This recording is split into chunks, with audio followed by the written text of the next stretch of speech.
Clase 26, hacemos la parte 10 en el video, la parte 9 en el texto. Este es un problema importante, típico de Física 1 en todos los cursos, la estática del cuerpo rígido. Hay libros que le dedican todo un capítulo a esto e incluso libros que lo dan mucho más temprano, para que no nos quede tan al final. Si lo pueden dar más temprano es porque es más sencillo que otras cosas, pero conceptualmente entra dentro de lo que es caracterización del cuerpo rígido. Caracterización del cuerpo rígido. No digo movimiento del cuerpo rígido porque la idea es que no se mueva. Entonces, con las ecuaciones que sabemos para movimiento del cuerpo rígido, ahora las vamos a usar para imponer que no se mueva. Un problema de estática es un problema de reposo de un cuerpo rígido respecto a un sistema inercial. Si hay reposo, quiere decir que el centro de masa está en reposo, o sea, no se acelera. Y también quiere decir que no gira, o sea que no se acelera angularmente. El centro de masa no tiene aceleración lineal y el cuerpo no tiene aceleración angular. ¿Qué nos dicen las ecuaciones de movimiento, la dinámica? Entonces, que la suma de fuerzas externas tiene que ser cero y que la suma de torques tiene que ser cero. Para que A sea igual a cero, aceleración del centro de masa, y alfa sea igual a cero, aceleración angular. Entonces, son problemas más sencillos que otros que hemos trabajado, porque no hay que andar calculando aceleraciones. Estas dos ecuaciones se suelen presentar como condiciones de equilibrio estático del cuerpo rígido. Condiciones de equilibrio estático. Porque equilibrio solo quiere decir suma de fuerza igual a cero. Y equilibrio estático es que está quieto y permanece quieto. Entonces, el nombre de estática se reserva a esto, al reposo básicamente. La cuestión es que como no hay rotación, no hay eje, no hace falta tener un eje tampoco para decir que no hay rotación. Entonces la pregunta es respecto de qué punto se toman los torques. Uno los podría tomar siempre respecto del centro de masa del sistema, para decir no hay rotación respecto del centro de masa. Perfecto. Pero resulta cómodo que tampoco hay rotación respecto de cualquier otro punto que uno se imagine como eje. Si está quieto no hace falta tener un fierrito clavado para que sea el eje. Uno puede decir, bueno, respecto de esta esquina el cuerpo no gira. O respecto del medio el cuerpo no gira. O respecto a la parte de arriba el cuerpo no gira. Y es cierto. Entonces uno tiene libertad de elegir los torques con respecto al punto que guste. Y eso que parece una ambigüedad, porque se puede plantear de muchas maneras, no es una ambigüedad por la siguiente propiedad. Matemáticamente lo dejamos más clarito. Cuando la fuerza externa neta sobre un sistema de partículas es nula, o sea, cuando la suma de fuerza externa es cero, la suma de torques externos da lo mismo, es independiente con respecto a cualquier punto que se los calcule.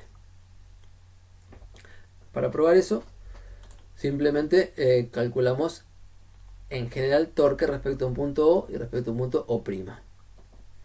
Si entre el punto O y el punto O' hay un vector R mayúscula de posición, entonces la posición respecto de O que llamo R y la posición que llamo de respecto de O' que llamo R', cumplen que R minúscula es R mayúscula más R'.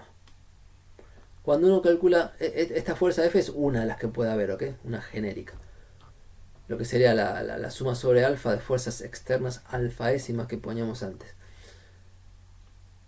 Entonces, si calculamos torque respecto de O, tenemos que hacer R por F, con el R medido desde O. Ahora ese R es R más R', R mayúscula más R'. Distribuimos y nos queda, bueno, el vector R mayúscula por F y R' por F, que es el torque de la fuerza F respecto del punto O'. O sea, el torque respecto de O es como el torque es igual al torque respecto de O' más R por F. Donde F es la fuerza que haya y R mayúscula, es fijo. O sea, si hay distintas fuerzas en distintos lugares, el R es siempre el mismo. Es la relación entre los dos puntos que elegí. Entonces, cuando uno hace la suma de torques externos, cada torque externo lo escribe como R por la fuerza correspondiente más la fuerza más el torque respecto de O', y suma sobre todas las fuerzas. En el segundo término tengo la suma de todos los torques respecto de O', me va a quedar, y en el primer término tengo un R que es el mismo para todas las fuerzas y sale afuera. sale afuera de factor común y me queda por la suma de fuerzas externas. Hasta acá es general el planteo. Entonces la propiedad dice, si esta suma de fuerzas externas es 0, este término no está. Y nos queda que la suma de torques externos respecto a un punto O respecto a un punto O' es lo mismo. Así que si son los torques 0 respecto del centro de masa, y lo planteo como 0 respecto de cualquier otro punto. Y significa físicamente lo mismo. Entonces esto nos da una libertad. Nos da una libertad de elegir el punto O a conveniencia. Simplemente para que las cuentas sean más cortas o con la práctica se dan cuenta que eligiendo el punto O a veces las ecuaciones quedan más sencillas. Ejercicios de estática, volviendo al planteo. Suma de fuerzas igual a 0, externa, suma de torques externos igual a 0. ¿Dónde tenemos eso en la práctica? Bueno, 14 y 15 de la práctica 10, fíjense que fueron quedando para el final en el orden de la práctica, se plantean como condiciones de equilibrio estática. Y el 16, bueno, tiene una parte de equilibrio y otras preguntas, todo combinado. Y a mí me gustó rescatar como ejemplo el inciso E del ejercicio 1 de la práctica. Que supongo que cuando vieron esta práctica 10 y empezaron por el primer ejercicio era todo difícil. Bueno, yo les puse en las pautas que el ejercicio 1 se puede pensar como la parte E se puede pensar como un problema de estática. Es un problema de estática, de hecho. El problema plantea que hay un cuerpo rígido con esta forma extraña, como una varilla doblada. Les dice el largo de este tramo, 200 milímetros. Bueno, y está suspendido de algún puntito ahí, un pivote, un ganchito. Entonces, de acá para acá tenemos 200 milímetros, de acá para acá baja 150 milímetros y termina justo abajo de C. O sea que sabemos de este. Esto es como la hipotenusa de un triángulo rectángulo con catetos 150 milímetros y 200 milímetros. Y la parte que va de C a D no dicen cuánto vale y no dicen cuánto mide, nos preguntan cuánto vale, cuánto tendría que valer para que esto quede en equilibrio estático en esta posición. Si esta barrita fuera muy larga, esto bajaría. Si esta barrita fuera muy corta, bajaría al otro lado. Si esta barra tiene la longitud justa, equilibra el cuerpo en esa posición de forma permanente. O sea, lo deja en situación estática. No gira y no se traslada. Entonces, para el equilibrio de esto, vamos a jugar con cuánto vale la longitud L. Y vamos a pedir que la suma de torque sea 0 y que la suma de fuerzas externas sea 0. ¿Cuáles son las fuerzas externas sobre la varilla? Bueno, lo que yo propongo acá es considerarla como separada en 3 tramos. El AB, el BC y el CD son como 3 cuerpos, que además están unidos entre sí. Como la varilla es homogénea, el centro de masa de cada tramo está en el medio. Entonces el tramo AB tiene el centro de masa por este puntito, el tramo BC tiene el centro de masa por este puntito y el tramo CD tiene el centro de masa en este puntito que se separa del punto C acá, L sobre 2. Y así armado el cuerpo es como 3 cuerpos. Y entonces las fuerzas externas son el peso de cada parte y la fuerza que hace el punto de suspensión, que lo tironea para arriba. Todas las fuerzas son verticales, así que está bastante a la vista que si la suma de fuerzas es igual a 0, es que la suma de los 3 pesos es igual a la fuerza que hace el pivote. O sea, la fuerza que hace el pivote soporta el peso total. Parece muy razonable. La gracia del problema viene por el lado de los torques. Vamos a calcular torques, suma torques igual a 0 y vamos a ver respecto de qué punto. Y propongo respecto del pivote. Es bastante natural acá porque si esto se moviera sería el eje, ¿no? Si rotara sería el eje de rotación. Entonces respecto del punto C vamos a calcular torques y le vamos a poner una convención de signos, positivo para antihorario, negativos al revés. Entonces, de las 4 fuerzas dibujadas, F no hace torque porque está aplicada en el eje D que consideramos. El peso de la parte de BC hace torque positivo. R por P apunta hacia afuera o tiende a hacer girar en sentido antihorario, es positivo. El peso de la parte AB también tira para este lado, tiende a hacer girar en sentido antihorario, es positivo. Y el peso de la parte de la incógnita, el CD, tira en contra, o sea, tira en sentido horario, R por F, producto vectorial apunta hacia adentro, tiene un torque negativo en esta convención. Y me acabo de dar cuenta. No, nada. A ver.